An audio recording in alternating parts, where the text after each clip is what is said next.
नमस्कार, एक बार फिर से आप सभी का स्वागत है वी न्यूज के हमारे खास कार्यक्रम आत्म चिकित्सा में। दर्शकों, हर बार हम अपने कार्यक्रम के जरिए आपके व्यक्तिगत जीवन में होने वाली तमाम वो शारीरिक और मानसिक तनाव या परेशानियों को दूर करने के उन प्रयासों को लेकर आपके बीच मौजूद होते हैं और आपकी समस्याओं के निवारण के लिए हमारे साथ स्टूडियो पर गुरुवर मौजूद होते हैं। और आज एक बार फिर मौका आ चला है आगे के नए एपिसोड में नई जानकारी साझा करने का। स्टूडियो पर वी न्यूज के मौजूद है भैरव सोनी जी उर्फ गुरुवर साहब, जो कि अपने आध्यात्म चिकित्सा के माध्यम से आप सभी के रोगों के निवारण को लेकर मानसिक आपकी जो तनाव है उनको दूर करने का प्रयास करते हैं और एक अलग माहौल देने का काम करते हैं जो कि आपको सुकून प्रदान करता है। इससे पहले आपको अवगत करा दें, इससे पहले हमारे चक्र के कई तरह के कार्यक्रम पहले भी हो चुके हैं। 3 चक्रों के बारे में हमने विस्तार से जानकारी आप तक पहुंचाई और दर्शकों ने भी उसको खासा सराहा है। और इसी के चलते आज एक नई गति देने के लिए एक नए चक्र की ओर आगे बढ़ेंगे, हृदय चक्र, जिसे अनहद चक्र के नाम से भी लोग जानते हैं। आखिरकार इस चक्र की क्या भूमिका होती है आपके जीवन में, आपके शरीर में, इसके होने या ना होने से किस तरह का बदलाव आपके बीच होता है, आइए विस्तार से जानकारी ले लेते हैं गुरुवर से। गुरुवर, एक बार फिर से स्वागत है आपका हमारे इस खास कार्यक्रम आत्म चिकित्सा में। बी न्यूज का स्वागत, मतलब धन्यवाद जी, यहीं से बोल दो अब आप अपना बी न्यूज से। बी न्यूज चैनल का धन्यवाद जो हमें स्टूडियो में बुलाया, और सभी दर्शकों का धन्यवाद जो हमें सुनेंगे। चलिए, धन्यवाद आपका भी अपना समय कीमती हम तक पहुंचाने के लिए और दर्शकों की जो डिमांड लगातार इस कार्यक्रम के द्वारा बनी हुई है उस तक विस्तार से जानकारी के लिए एक बार फिर आज आगे बढ़ेंगे। और गुरुवर, आपसे जानना चाहेंगे, चक्रों की जब चर्चा होती है तो 7 चक्र प्रमुखता से जीवन को चलाने का काम करते हैं। व्यक्ति के शरीर को चलाने का मुख्यतः उन्हें किरदार दिया जाता है। और अनहद चक्र जो होता है वो शरीर के कौन से नंबर का चक्र होता है, क्या उसका रंग होता है, क्या उसका आकार होता है और उसकी क्या रूपरेखा होती है? चेंज इस तरह से आते हैं जैसे व्यक्ति के जीवन में कभी कोई परेशानी आती है जी, और रूप से आहत होता है। ओके, तो जब आहत होगा तो उसके ऊपर भी फर्क पड़ेगा, हृदय के ऊपर। तो हृदय की चाल धीमी या तेज होती है। जी, जैसे कोई समस्या हो या कभी जैसे गुस्सा है उसको, तो हृदय की गति तेज हो। अच्छा, तो गुरुवर, ऐसा भी माना जा सकता है कि एक साधारण व्यक्ति है लेकिन उसके जीवन में या उसके आसपास के लोगों से जिससे वो कनेक्ट है उनके जीवन में कुछ ऐसा होता है हाल कि जिसे सुनकर के वो भौचक्का रह जाता है या मन उदास हो जाता है, तो क्या इसका असर सीधा चक्र पे पड़ता है? बिल्कुल बिल्कुल पड़ता है। जैसे कि कोई हादसा हो जाए जी, तो उसके दिमाग में सीधा अटैक करेगा, हृदय तक आ जाता है। मतलब चोट कह लो उसको या प्रभाव। जी, तो उसका जो प्रभाव आएगा वो शुरू हो जाएगा, तो क्या वो रिएक्ट करने लगेगा। तो यानी ये भी कहा जा सकता है कि अगर आपके हृदय चक्र की गति अगर स्लो होती है तो इस तरह के हादसे को सुनकर के अगर आपका मन उदास होता है तो क्या कई तरह की बीमारियां भी चपेट में आ सकती हैं? हाँ, जैसे ज्यादा समय तक उसमें व्यक्ति इन्वॉल्व रहेगा, यानी उससे जुड़ जाएगा, तो उसका बीपी थोड़ा लो होने लगेगा। अच्छा, तो हार्ट की गति भी जो है, हृदय चक्र की गति भी कम हो जाएगी। यानी ये महसूस किया जा सकता है कि आपका चक्र अगर गति स्लो चल रही है तो या तो आपने किसी हादसे को सुनकर या आप किसी चीज से उदास है, कई भी समस्या हो सकती, कुछ भी हो सकता है और उससे बीमारियां भी हो सकती हैं। व्यक्ति की जिंदगी में और सी दिक्कतें आए, उसकी वजह से सोच ज्यादा हो। जी, और अगर नेगेटिव सोच से होता है। ओके, नेगेटिव सोच व्यक्ति की रहेगी जी, उससे भी ये चीजें। और गुरुवर, अगर ये हाई चला जाता है तो क्या स्थिति बनती है? तो हाई जब जाएगा तो इसमें बीपी की शिकायत हो जाती है, हाई बीपी होता है, इसकी गति बढ़ जाती है।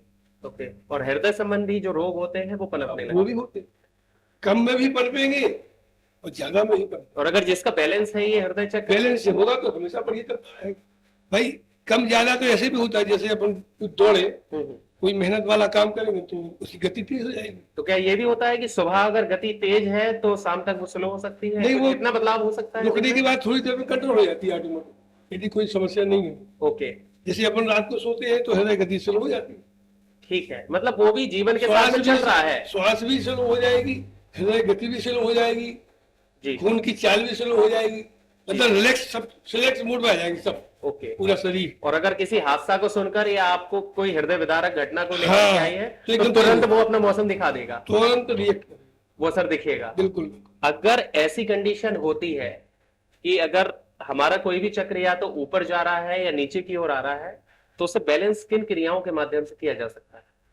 बैलेंस क्रियाओं से तो ऐसा है कि जैसे मेडिकल साइंस में तो है कि गोली खाओ, हाँ, वो टैबलेट। टैबलेट खाओ। जी। टैबलेट उसका इलाज नहीं है, उसके उदाहरण हम हैं, खुद बैठे हैं। मुझे हाई बीपी था, मैं योग से जुड़ा हूँ लगभग 25 साल। तो अभी 4-5 साल से हमें गोली हमारी छूट गई है, हम बिल्कुल कोई गोली नहीं खाई और हमारी हृदय गति एकदम पर्याप्त सही चलती। जी, तो दर्शकों आप सुन पा रहे हैं, ये इनका अनुभव है। तो हम योग करते हैं। दूसरा इसमें मेडिटेशन मुख्य भूमिका निभाता है। जी।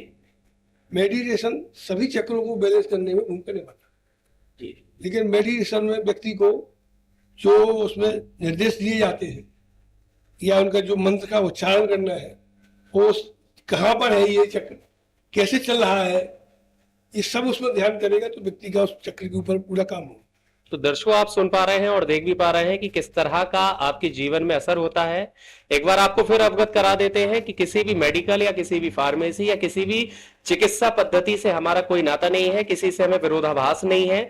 हम सिर्फ अपनी पद्धति को लेकर के यहाँ बात कर रहे हैं, जो कि आपके बीच गुरुवर मौजूद है। आध्यात्म चिकित्सा के माध्यम से भी कई तरह की चीजें संभव है जो अन्य साधनों से संभव नहीं है। लेकिन गुरुवर एक सवाल बड़ा आ रहा है कि जिस तरह से स्थितियां बदलती हैं, आपने बताया कि योगाभ्यास अगर करे या व्यक्ति 10 से 15 मिनट कंटिन्यू मेडिटेशन करे तो बहुत कुछ बदलाव हो सकता है। मान लीजिए अगर कोई गंभीर अवस्था में कोई बीमारी के चलते कई महीनों से बेड पर ही है, हिलने डुलने की कंडीशन नहीं है, तो क्या वो स्वस्थ नहीं हो सकता है? वो भी स्वस्थ हो सकते हैं। किस तरह? जैसे अभी जिस विधा का हम आपसे बात करने के लिए आए हैं, इसको बोलते हैं क्वांटम संभावी हीलिंग और दुर्गा जी की। ये अपने आप में एकदम आजकल की उन्नत विधा है। ओके, कैसा होता है, अगर कुछ दिखा सकते हो? इसमें दिखने वाला कोई सिस्टम होता नहीं है। ये जैसे क्वांटम संभावी थर्ड आई से होती है। थर्ड आई, हाँ, जो कि हमारे इसकी थर्ड आई जागृत हो जाए वो इसको करता है। ठीक है, तो इसमें जैसे जो कर रहा है या तो सामने वाले व्यक्ति को वो जानता हो या उसका देखा हुआ हो, तो वो कहीं से बैठ के उसको कर सकता है। अच्छा, पर्टिकुलर उसे उस व्यक्ति के नजदीक होने की आवश्यकता नहीं है, या फिर वो वीडियो कॉल में आए उसके सामने, वो अनजान व्यक्ति भी हो। हाँ, कोई भी व्यक्ति हो तो उसका इलाज इसको हो सकता है। यानी उसका फेस आपके लिए होना अनिवार्य है। जैसे कि हृदय का काम व्यवस्थित चल रहा है जी। तो जिंदगी भी उसकी व्यवस्थित रहेगी। इसी कारण कोई हादसा या कोई ट्रेजेडी हो गई जी, किसी चीज में, उसको कोई नुकसान व्यापार में हो गया, किसी भी तरह कुछ भी हो सकता है, तो जब उसकी दिमाग में बात तो हृदय गति बढ़ जाती। और ये फिर उसमें होता है कि नींद नहीं आती व्यक्ति, तो उससे भी हार्ट की गति बढ़ती है। तो ये कम्युनिकेशन शरीर में जब स्लो हो जाते हैं तो पहला नंबर तो है कि व्यक्ति की नींद पूरी हो जी, और वो भी रिलैक्स मोड में। बिल्कुल। जैसे नींद आती है, फिर वो उठ रहा है, फिर जग रहा है और फिर सो रहा है, तो ये नींद टूटती उठती तो वो सही नींद नहीं है। गुरुवर, एक सवाल इसी बीच से आ रहा है, जैसा कि आपने बोला कि एक स्वस्थ व्यक्ति को एक स्वस्थ नींद होने की आवश्यकता है। अगर वो रिलैक्स मोड पर जाता है तो उसका दिन बहुत अच्छा जाता है। अब सवाल ये आता है कि आज की युवा जनरेशन, आप भी देख रहे हैं, सोशल मीडिया प्लेटफॉर्म और कई तरह की चैटिंग्स जो कि दिन और रात बराबर कर रही है, वर्कलोड भी है, घर का प्रेशर है, स्ट्रेस है, और साथ में एक अलग से समय निकालना है, जिससे कब दिन से रात और रात से दिन हो रहा है, इसमें कंफ्यूजन है। दूसरी अवस्था वृद्ध की आती है। वृद्ध अवस्था में भी सुना जाता है कि लोगों को नींद कम आती है। दोनों के अलग अलग उदाहरण आपसे चाहते हैं कि कैसे इसको संभाला जा सकता है। आज की जो नई जनरेशन है, बच्चे या जो ऑफिसों में कार्य हो रहा है या कर रहे हैं, ये सोशल मीडिया वाला या कंप्यूटर वाला, तो ये सब प्रकृति से लड़ने वाली बात एकदम से बात हो गई जी। क्योंकि ये रात में ज्यादा काम करते हैं और दिन में सोते हैं, तो प्रकृति से लड़ना यही है। प्रकृति क्या कहती है, बड़े ब्रह्म मुहूर्त में सुबह उठिए, और उनकी सुबह 11 बजे होती है। हाँ, तो ये प्रकृति से लड़ना हो गया, नहीं हो गया।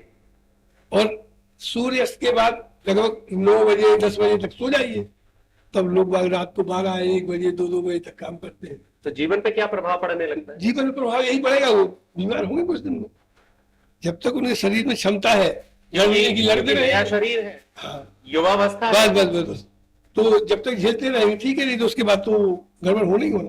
तो प्रकृति से आज तक ना कोई लड़ पाया है और ना आगे कोई लड़ पाया। तो दर्शकों में जो हमारे यंगेस्ट जुड़े हुए हैं उनके लिए क्या कुछ सुझाव देना चाहेंगे? मैं तो यही कहूंगा कि काम का सामान्य स्तर बनाए कि नींद जो है समय पे आए और सुबह उठना बहुत जरूरी है स्वास्थ्य के लिए।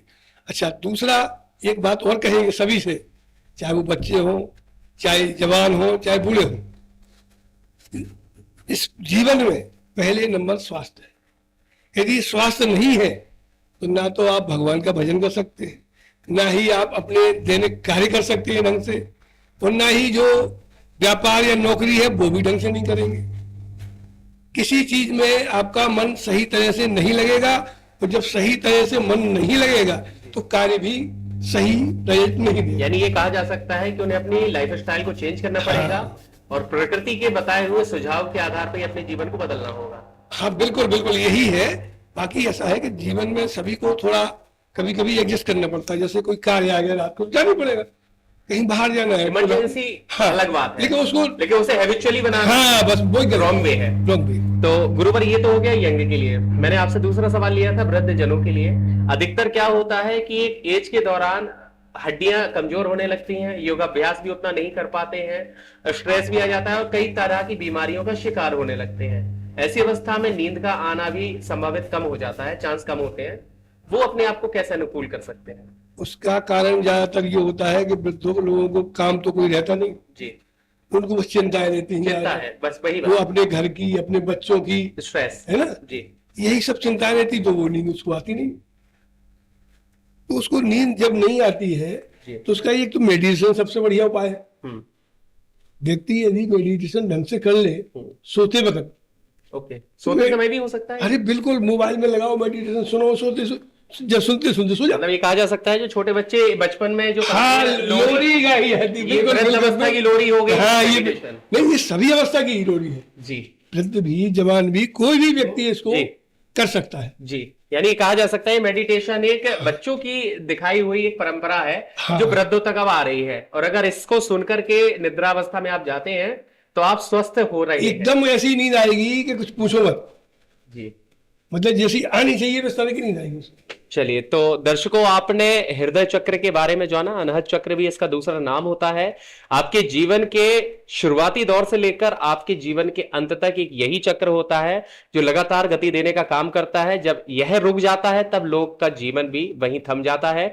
इसलिए हृदय चक्र को मेंटेन करना आपकी जिम्मेदारी है। समय के साथ में जागें, समय के साथ अपने सारे कामों को करें। गुरुवर ने जो आपको मेडिटेशन बताया है, जो योगाभ्यास बताया है, साथ ही एक और सवाल गुरुवर आपसे, एक मंत्र का भी उच्चारण होता है, हर चक्र का एक अपना मंत्र होता है, तो दर्शकों को आप वो मंत्र भी बता दें कि किस तरह और कितने बार उसका उच्चारण करने मात्र से एक स्वास्थ्य लाभ की प्राप्ति हो सकती है। हृदय चक्र का मंत्र यम होता है और इसका कलर होता है हरा। तो जब उच्चारण करेंगे तो श्वास भरेंगे, जैसे कि हम भर के दिखाएंगे आपको, वो बोल के भी दिखाएंगे, सुनिए। यम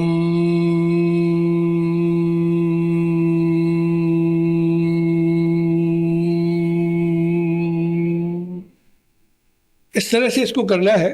बाकी आप मोबाइल में देख के 7 चक्रा मेडिटेशन करेंगे तो उसमें इस तरह की विधि आपको मिल जाएगी।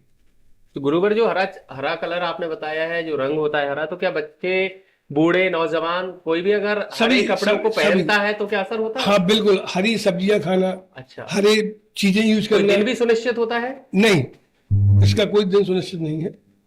हृदय के लिए यही है।